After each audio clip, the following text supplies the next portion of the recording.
آئیے میں آپ کو ایک واقعہ سناتا ہوں غم ہجرت۔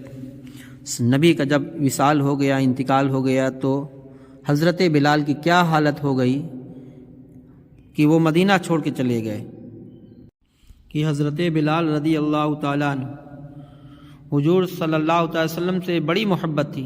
حضور صلی اللہ علیہ وسلم کا جب وصال ہو گیا تو آپ مدینہ کی گلیوں میں یہ کہتے ہوئے پھرتے تھے کہ لوگوں، تم نے کہیں رسول اللہ صلی اللہ تعالی علیہ وسلم کو دیکھا ہے تو مجھے بھی دکھا دو یا مجھے ان کا پتہ بتا دو۔ پھر آپ اسی غم و ہجر میں مدینے کو چھوڑ کر ملک شام کے شہر حلب میں چلے گئے۔ 1 سال کے بعد آپ نے حضور صلی اللہ تعالی علیہ وسلم کو خواب میں دیکھا۔ حضور نے آپ سے فرمایا، اے بلال، تو نے ہم سے ملنا کیوں چھوڑ دیا؟ کیا تمہارا دل ہم سے ملنے کو نہیں چاہتا؟ حضرت بلال رضی اللہ تعالیٰ عنہ یہ خواب دیکھ کر لبیک یا سیدی، اے آقا، غلام حاضر ہے کہتے ہوئے اٹھے۔ اسی وقت رات ہی کو اونٹنی پر سوار ہو کر مدینے کو چل پڑے۔ رات و دن برابر چل کر مدینہ منورہ میں داخل ہوئے۔ حضرت بلال پہلے سیدھے مسجد نبوی میں پہنچے اور حضور کو ڈھونڈا، مگر حضور کو نہ دیکھا۔ پھر حجرے میں تلاش کیا، جب وہاں بھی نہ ملے تب مزار انور پر حاضر ہوئے اور عرض کیا، یا رسول اللہ صلی اللہ تعالی علیہ وسلم، حلب سے غلام کو یہ فرما کر بلایا کہ ہم سے مل جاؤ۔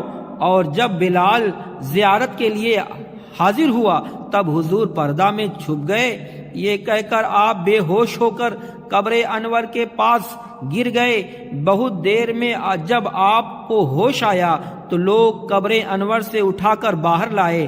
اسی عرصہ میں بلال کے آنے کا سارے مدینہ میں گل ہو گیا کہ آج رسول اللہ صلی اللہ تعالی علیہ وسلم کے مؤذن حضرت بلال تشریف لائے ہیں۔ سب نے مل کر بلال سے درخواست کی، اے اللہ کے لیے، اے بلال، اللہ کے واسطے وہ ایک دفعہ وہ اذان سنا دو جو رسول اللہ صلی اللہ تعالی علیہ وسلم کو سناتے تھے۔ حضرت بلال فرمانے لگے، دوستوں، یہ بات میری طاقت سے باہر ہے۔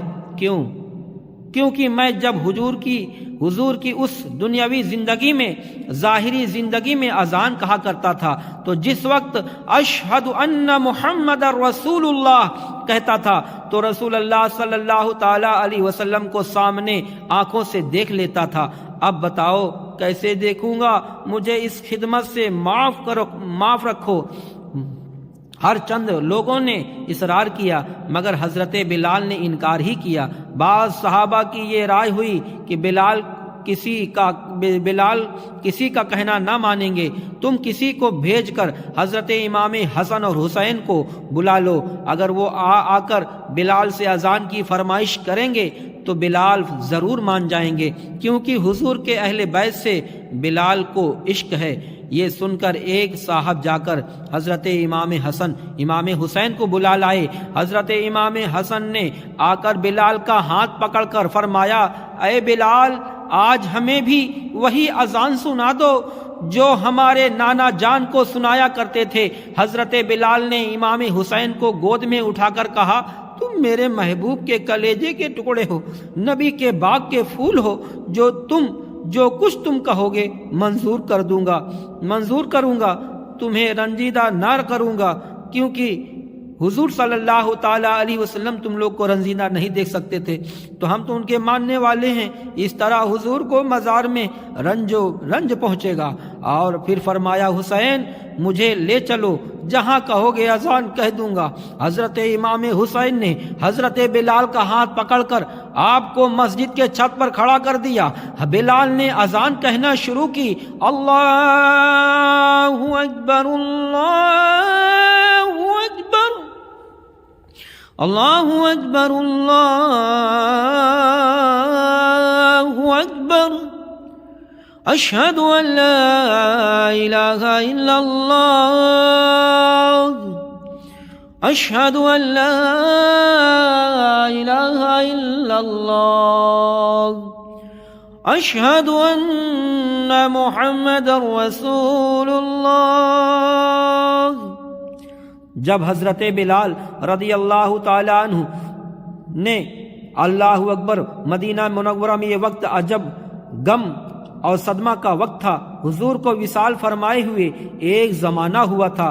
آج مہینوں کے بعد حضرت بلال کی آواز سن کر، اذان کی آواز سن کر حضور کی دنیاوی حیات مبارکہ کا سما بن گیا۔ بلال کی آواز سن کر مدینہ منورہ کے بازار، گلی کوچوں سے لوگ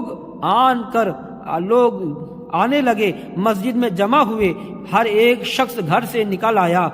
پردہ والی عورتیں پردہ سے باہر آ گئیں، اپنے بچوں کو ساتھ لائیں۔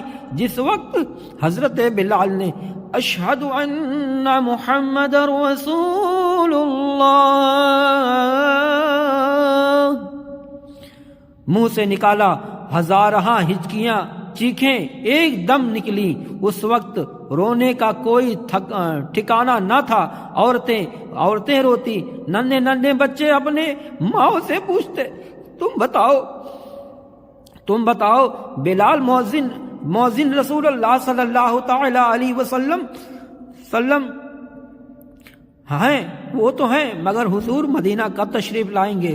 حضرت بلال نے جب اشہد ان محمد رسول اللہ منہ سے نکالا اور حضور کو آنکھوں سے نہ دیکھا تو حضور کے غم ہجر میں بے ہوش ہو کر گر گئے، اور بہت دیر کے بعد ہوش میں آ کر اٹھے اور روتے ہوئے ملک شام چلے گئے۔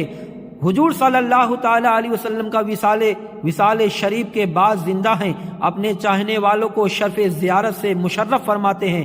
صحابہ کرام کے ہر چھوٹے بڑے، مردوں عورتوں کو حضور صلی اللہ تعالی علیہ وسلم، مرد اور عورت حضور صلی اللہ تعالی وسلم کو بے حد محبت کرتے تھے، اور حضور صلی اللہ تعالی وسلم کا ذکر خیر سننے کے بعد سب بے چین رہتے تھے۔ صحابہ کرام کا دل میں اہل بیت کی بڑی محبت تھی۔